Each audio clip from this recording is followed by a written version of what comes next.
नमस्कार, आप देख रहे हैं नवली टाइम्स। बने रहे मेरी छोटी बड़ी खबरों के साथ। समाजवादी महिला सभा के राष्ट्रीय अध्यक्ष का बलिया में प्रथम आगमन पर कार्यकर्ताओं ने किया जोरदार स्वागत। राजभर के खिलाफ खोला मोर्चा।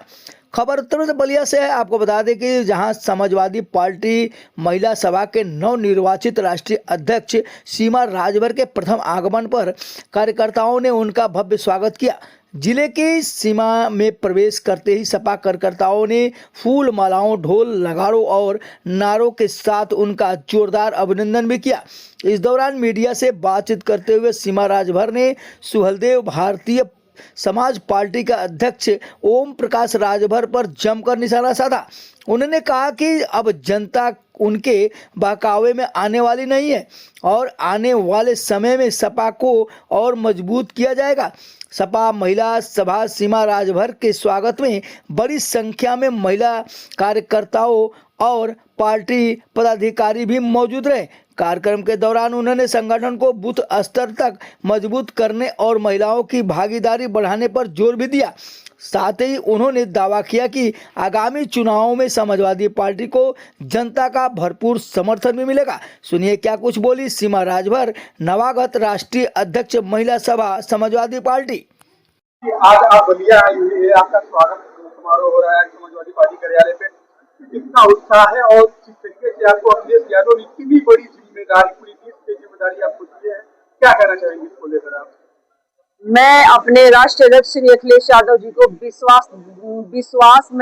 विश्वास के साथ कह रही हूँ कि पूरे उत्तर प्रदेश के 75 जिले में, पूरे पूर्वांचल में अच्छी पैठ बनाएंगे और जमीनी स्तर पे हम पहुंच के काम करेंगे और अधिक से अधिक आधी आबादी जो हमारी महिलाएं हैं, जो नई सोच की महिलाएं हैं, सबको जोड़ने का काम करूंगी। और महिलाएं हैं हमारी, जो सदन में भाजपा सरकार ने जो आवाज उठाया कि अखिलेश यादव जी महिला विरोधी है, ऐसा कुछ भी नहीं है। जब सदन में जब सरकार हार जाती है तो इसका सीधा संदेश जाता है जनता को कि सरकार जनता को अच्छे से प्रतिनिधित्व नहीं कर रही है। तो हमारे माननीय अखिलेश यादव जी का संदेश है कि जो नई सोच की जो महिलाएं हैं, सब एकजुट होके समाजवादी की सरकार, पीडीए की सरकार 2027 में हम बनाएंगे। साल पहले भाजपा को छोड़ा था और झंडा भी जलाया था, क्या वजह थी और आपको भाजपा में सम्मान नहीं मिल पाया और आज जैसे ही आपने समाजवादी पार्टी ज्वाइन किया, सीधा पूरा देश का नेतृत्व आपको दे दिया गया? देखिए, कोई भी नेता अपने से बनता नहीं है, वो जनता के प्यार और आशीर्वाद से ही बनता है। और जब भीड़ कोई नेता करता है तो इसलिए वो जनता आती है कि ये नेता हमारा भला करेगा। लेकिन हमने मंत्री जी जो पीले गमछे वाले हैं, हमने उसका देखते देखते जब नाटक 3 साल हो गया तो हमसे बर्दाश्त नहीं हो पाया और ये हम महिलाओं को हम संदेश दिए कि आज ये मंत्री गलत कर रहे हैं, आप लोगों के साथ आप लोग का हिस्सा नहीं दिलवाएंगे, ये कुछ भी नहीं करवाएंगे, हम आपका प्रतिनिधित्व तो करेंगे, आप लोग की देखभाल हम करेंगे और आवाज माननीय अखिलेश यादव जी को पहुंचाएंगे और अपनी सरकार बना के हम जनता को संदेश देना चाहेंगे। हर एक साल में सालाना महिलाओं को 40,000 रुपये देने का काम करेंगे अखिलेश यादव जी।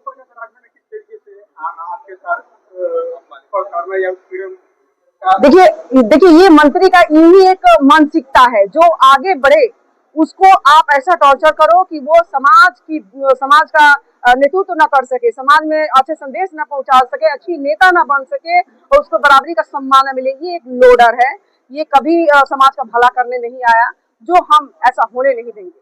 और मुझे पूरा भरोसा है कि पूरे उत्तर प्रदेश क्या, अब तो पूरे बंगाल तक हम जाएंगे और महिलाओं में ये संदेश पहुंचाने का काम करेंगी। संविधान जब रहेगा तो हम रहेंगे, जब संविधान हमारा नहीं तो हमारा कुछ भी नहीं बचेगा। यही संदेश देना चाहेंगे।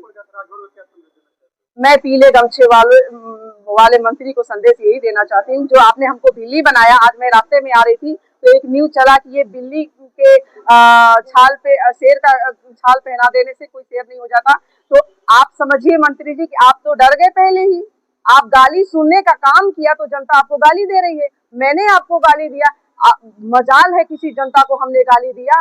सिर्फ मैंने जो कहा, आपको कहा, गलत का विरोध मैंने खुल के कहा। आप कहो तो रासलीला, हम करे तो कैरेक्टर हिला। ये कहाँ का बात है भाई? पीले गमछे, देखिए उनका चेहरा उड़ गया है बेचारे, वो जनता में कैसे जाएंगे? अब उनको खुद दिमाग काम नहीं कर रहा है। तो कैसे आप पूर्वांचल में गढ़ माना जाता है राजभरों का, और उसमें जब ओम प्रकाश राजभर भी जब समाजवादी पार्टी में थे तो काफी अच्छी जीत मिली थी अब आप आई है समाजवादी पार्टी में, उतनी बड़ी जिम्मेदारी मिली है, तो कैसे आप बड़ी जीत दिलाएंगे? इससे ये भाजपा के भेजे हुए भेदिया थे, विभीषण थे। ओम प्रकाश ने किसी अपने मंत्री पद से इस्तीफा नहीं दिया था, ये भेजा गया भाजपा का ये विभीषण था। हमको पहले ही 2022 से पहले ही पता थी कि ये हमारे समाजवादी पार्टी के राष्ट्रीय अध्यक्ष से छल करने वाला है ये मंत्री। हमने जब सुना कि ये छल करेगा, 89 सीटों पे छल करने का ये मंत्री का जो मानसिकता थी, हमने पकड़ा। और हम ये अपने आप में बहुत रोते थे कि हम कैसे अखिलेश यादव जी तक ये बात पहुंचाए कि हमारे मान्य जी से ये छल कर रहा है मंत्री। लेकिन जो अखिलेश यादव जी से छल किया है वो कहीं ना कहीं गड्ढे में गया है, ये आज खुद पता चल गया। और जनता के बीच अब हम जाएंगे तो पता चलेगा कि कौन जनता का नेता है। आगामी 2027 का विधानसभा चुनाव काफी नजदीक है, और ऐसे में ओम प्रकाश राजभर जिन जिन सीटों पर चुनाव लड़ेंगे, उन सीटों पर आप किस तरीके से चुनौती को स्वीकार करेंगे? पहले तो मैं आपको बता देना चाहिए, एक जाति की राजनीति करने वाला नेता कभी नेता नहीं होता, और समाजवादी पार्टी कभी पक्षपात की राजनीति नहीं करती है। समाजवादी पार्टी सर्व समाज की राजनीति करती है, और पिछड़ा दलित अल्पसंख्यकों की राजनीति करती है, जो जिस जनता का जनाधार है उसकी राजनीति। एक समाज का जो ये मंत्री जो राजभर सिंह समाज को पकड़ा है, हमारे समाज को चूतिया समझ रखा था, जो हम होने नहीं देंगे। और अपने समाज में संदेश फैलाएंगे कि एक समाज का नेता ठेकेदार होता है, नेता कभी नहीं होता, वो भला कभी नहीं कर सकता। महिलाएं पूछ रही हैं हमसे, महिलाएं पूछ रही हैं जब मैं कि ये मंत्री कब हमारा बिजली बिल माफ कराएंगे, कब दारू बंद कराएंगे, कब हमारी शिक्षा को सही कराएंगे, एक समान शिक्षा कब कराएंगे, फ्री सिलेंडर कब कराएंगे, ये महिलाएं सवाल पूछ रही हैं। और मंत्री जी के पास कोई जवाब नहीं है, और हमको बिल्ली बनाया। आज मैं रास्ते में आ रही थी तो यही बिल्ली मंत्री पीले गमछे वाले को विलय करेगी, हमेशा हमेशा के लिए समाप्त करेगी। इसी के साथ बहुत बहुत